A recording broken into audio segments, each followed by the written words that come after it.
This is Q.I.Q, the question in question. Brought to you by TherapyBites Art Lab. Here to take a bite out of modern-day pseudo-psychological psycho-malarkey.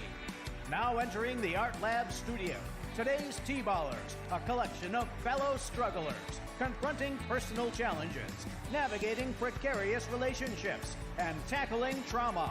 Humans like each of us, juggling difficult human emotions, each here with unique life experiences, lived stories, and questions we'll bite into that just might help you too. And now, entering the Art Lab studio for the 9,880th time is the host of TherapyBites Q.I.Q, Doc Heath.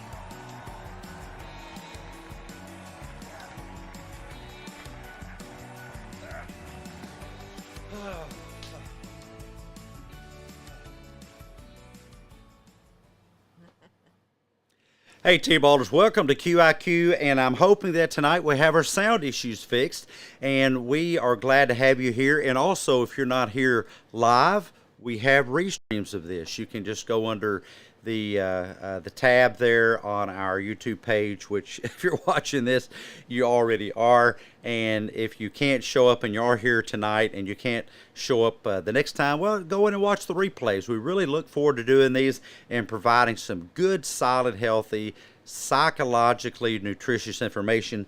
And you know how the game is played.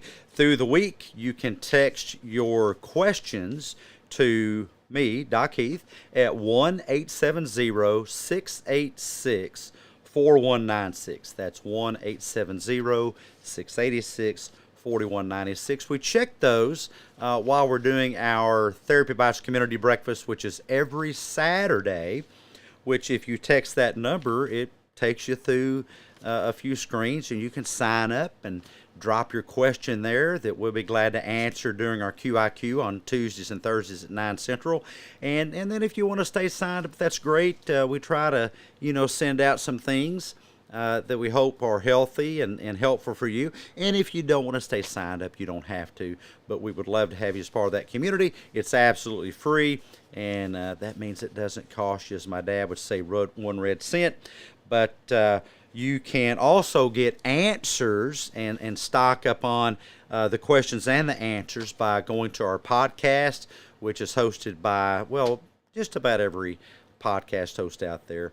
But you can always get it on Apple Podcast, of course, and through Spotify, Anchor, Libsyn, and Podbean. And you can listen to that, and that's where we draw.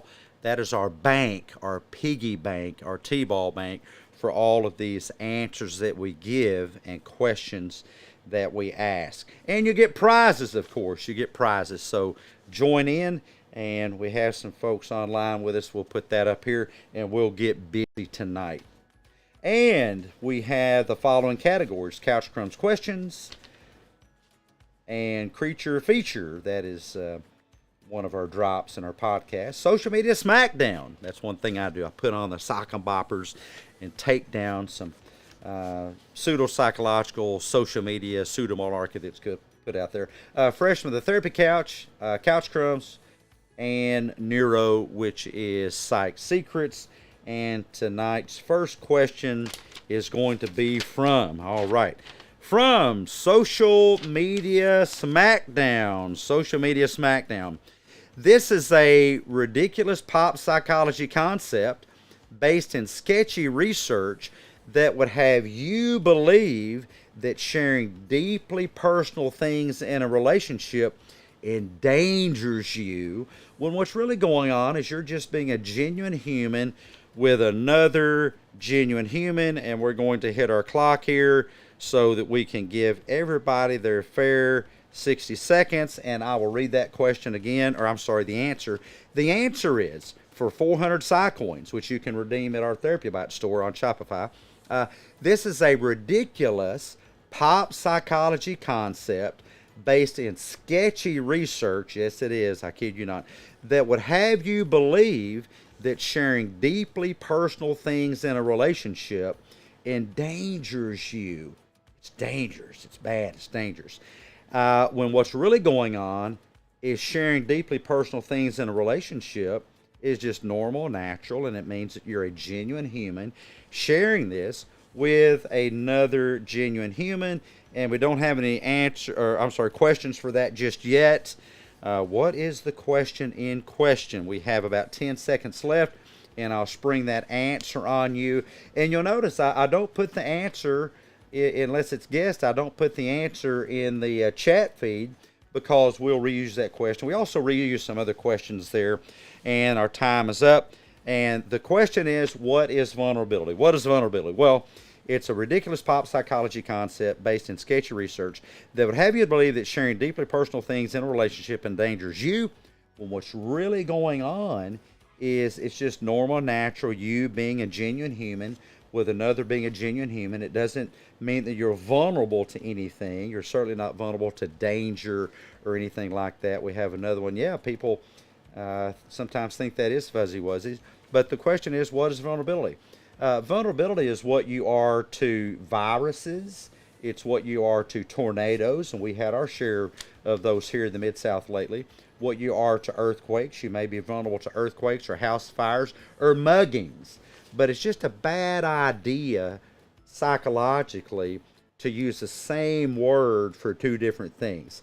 How can you say I'm vulnerable to earthquakes and that's bad, but I'm vulnerable in a relationship and that's good? It's just mixing terms and not a great idea psychologically. Let's go on to the next question here, and we'll change cameras. And that, the answer for 600 Psycoins, this is a common parenting cognitive distortion, which is believing that you, the parent, have the ability to know when a child is listening or not.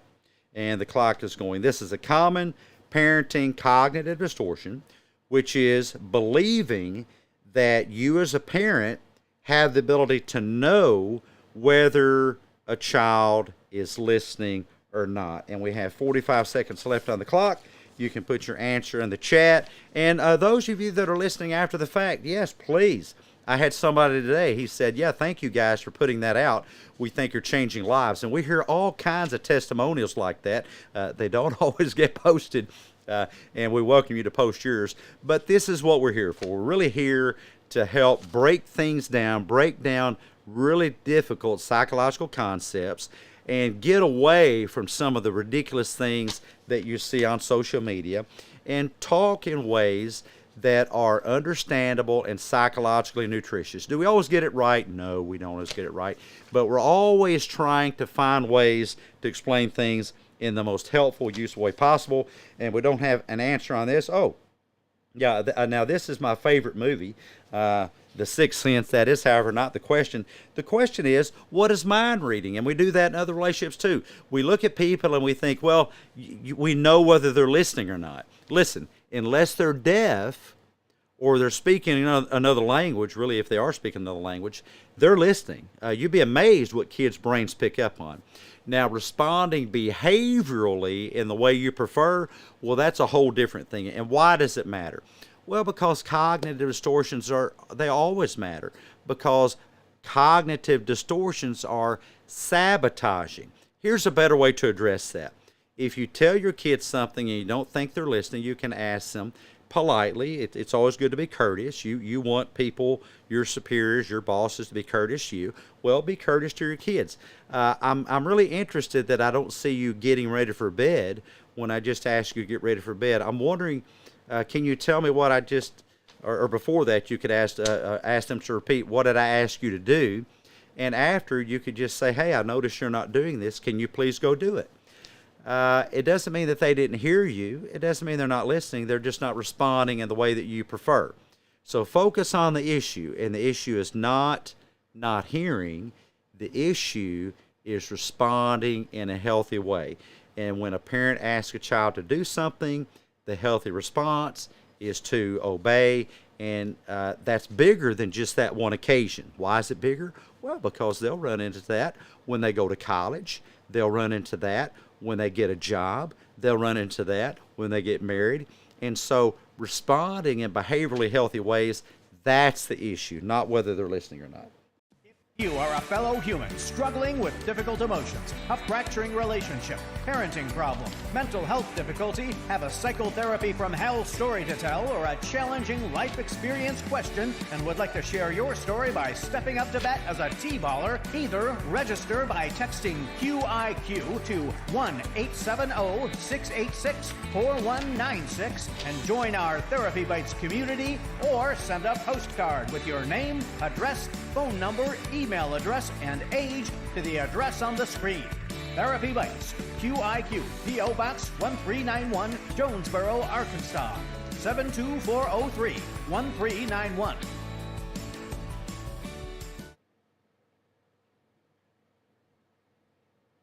And aren't postcards cool? I have a challenge for you guys. You can send us a postcard. We would love to hear from you. And all you got to do is rewind, and the address is right there. And we really do check that. We really do. You can even send us a nice note. Tell us how this is impacting your life or the life of someone you know. Watch your podcast. Send us a postcard about that. If you have a question you would like for us to address on air, you can put that question on that postcard. You can even send us a smiley face, just something to be nice. But my challenge is send a postcard to somebody in your life that's important to you. Okay, let's get on to the next question here, and or the answer. The answer for 800 Psy coins. This is one of the most difficult skills to develop in a relationship because it is engineered to be messy. This skill is engineered to be messy and to require a lot of practice, but it is also essential for cultivating a relationship to a deeper level. One more time, for 800 Psy coins, this is one of the most difficult skills to develop in a relationship because it is engineered, this skill, to be messy and to require a lot of practice. But also it's essential for cultivating a relationship to a deep level. And we've already chosen it, so I'll just skip right back, and we'll do that in our next question there. But that's from Psych Secrets. That's from the Neuro section, and it is for 800 Psy coins. We have about 20 seconds left, and see if we have any answers. And again, you guys watching this in the after show on replay, go ahead and put your answers in the chat there. I think it still works. One of the most difficult skills to develop in the relationship because it's engineered to be messy and it requires a lot of practice, and we essentially don't have a response just yet. The question is, what is, for 800 Psy coins, what is communication? Yes, indeed. Communication is never meant to be so specific you just get it the first time. That would be bad for relationships. Think about it. If you didn't have to work at communicating, you would just be so slick with it, you don't have to communicate once a month. Unless you think that's a good idea, let me just say, as a psychotherapist, it's a bad idea, because with less communication grows more distance in the relationship. Yes, communication is meant to be messy. I have to struggle to understand you. You have to struggle to understand me. I have to struggle to help you understand me. You have to struggle to help me understand you. And therefore, we cultivate a much deeper relationship. And the next question here, let's take a look at our board. It is going to come from Art Lab CCQ. That is Couch Crumbs questions. Oops, and look, that is the T-ball triple. So instead of 600 Psy coins, that is going to be, wow, 1,800 Psy coins. You can really get some cool merch with that. This is a member of our Dead Philosophers Club. And if you guys watch the podcast, I will point the camera up at on the mic arm, my green mic arm. People wonder, why am I showing this? I've got something I'll ask you here in a bit if we have time about the shorts there, the psychotherapy shorts. A little pun intended there. But this is a member of our Dead Philosophers Club that you'll see in the podcast if you watch the podcast, because I put it on the flow cam. The flow cam, it kind of flows around. But back to the answer. This is a member of the Dead Philosophers Club that believed, I did say dead, right? That believed if you couldn't recommend a certain way of thinking or living to the whole world, then you should not engage in that way of thinking or living yourself. And we will start the clock. A member of our Dead Philosophers Club said this. I would show you, but it would give it away. This dead philosopher believed if you couldn't recommend a certain way of thinking or living to the whole world, then you should not engage in that way of thinking or living yourself. And I'll give you the quote here in just a moment if you don't figure that out. And once again, well, thank you guys for joining us. We only have a couple more questions to go. We'd like to wrap up within 20 minutes and make it where this doesn't take up much of your day. But we appreciate you investing this much of your time. And go ahead and replay this and show other folks. We have another response here by Rose Thorn Gaming. What is listening to hear, not respond? Or do we sometimes listen to respond, not to hear? We're just not listening. We're just reloading. And that comes from the previous question. And this response is, who is Aristotle? Wow, you're so close. But he actually, Aristotle was dead in the grave a long, long time. The question is, who is Immanuel Kant? Who is, and where is he? Immanuel Kant, where are you? Immanuel is hanging out, and I mean literally hanging out right here on my mic arm. I'm going to put him back to bed. It's past his bedtime. So who's Immanuel Kant? He said, act only according to that maxim whereby you can at the same time will that it should become a universal law. So if you're engaging in a behavior and you can't recommend it to your best friend, to your daughter, to your son, if you're a clinician, if you're engaging in a behavior that you can't recommend to your clients, your patients, then that's good evidence that you should not recommend that behavior to yourself. We should only engage in behaviors that we could recommend to the whole world. And let's go ahead. If you plan on being in the local area of your podcast player app and would like complimentary tickets to the TherapyBites Q.I.Q. Art Lab studio audience, please search TherapyBites on your device and just smash that subscribe button. Your complimentary ticket grants you access to alerts so you'll never miss a show.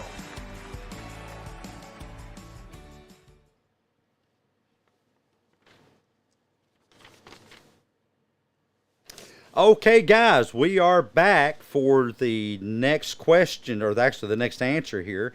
And that was fun on the last one. I have a surprise coming up for you guys in a moment.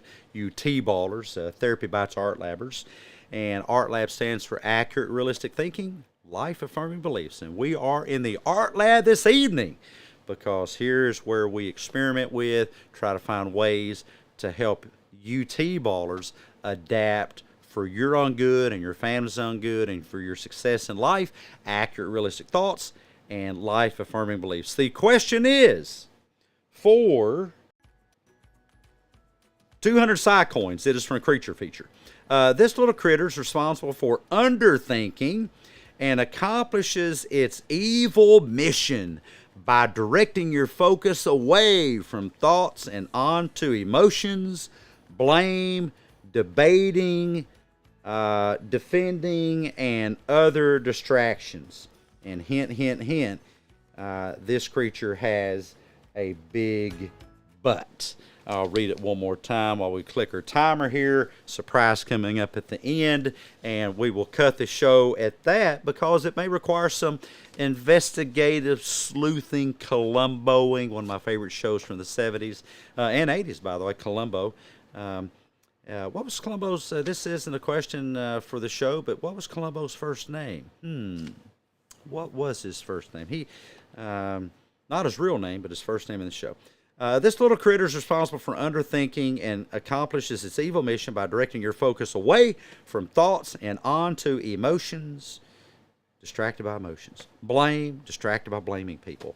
Debating, distracted by debating. Defending, distracted by defending. Well, and all kinds of other distractions. And hint, it has a big butt. Don't you love those puns, those double entendres? And our time is quickly running out, and unfortunately no responses that are accurate to that. The question is, drum roll please. Do I have a drum roll on my sound deck? No, I don't. I'll have to engineer a drum roll for you guys. Don't you love drum rolls? What is a gray herring? What is a gray herring? A gray herring is responsible for underthinking and accomplishes its evil mission by directing your focus away from thoughts and onto emotions, blame, evading, defending, and other distractions. And also, it has a big but. Why do I say that? Why do I say that? But I'm sad. But I'm angry. But I'm bipolar. But I'm ADD. But. Gray herrings have a big butt, but they're not halibutts.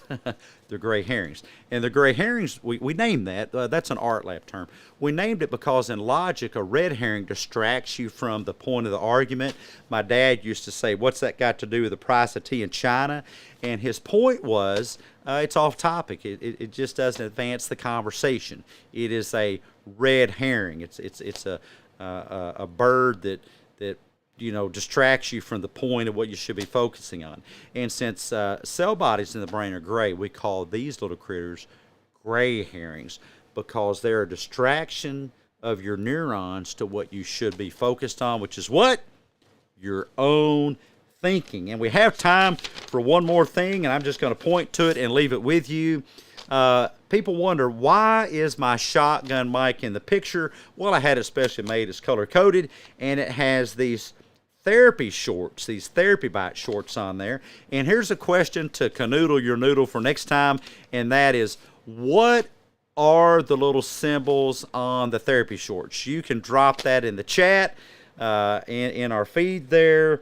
And somebody says, what is a baboon? No, that would not be the correct question. And if you asked my wife, she would say my husband. Thank you guys for joining us. Come back next time.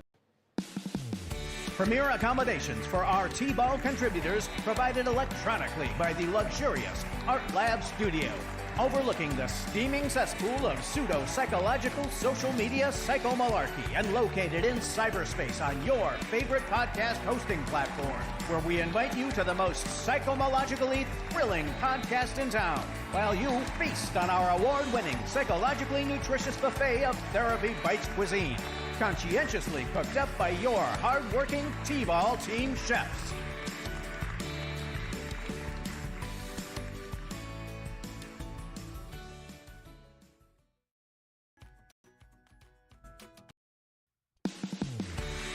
Next time on TherapyBites Art Lab Q.I.Q, Doc Keith and T-Ball callers face off against steaming piles of pseudo-psychological psychomalarkey directly from your favorite social media platforms, or perhaps from the psychotherapy couch of a pill-pushing, emotion-demonizing, bobble-headed, woo-woo clinician who fed their kooky Kool-Aid to you. This is Art Potto speaking. TherapyBites Q.I.Q is a Dr. I'm a Freud-Not production. Distributed by the TherapyBites Art Lab Podcast.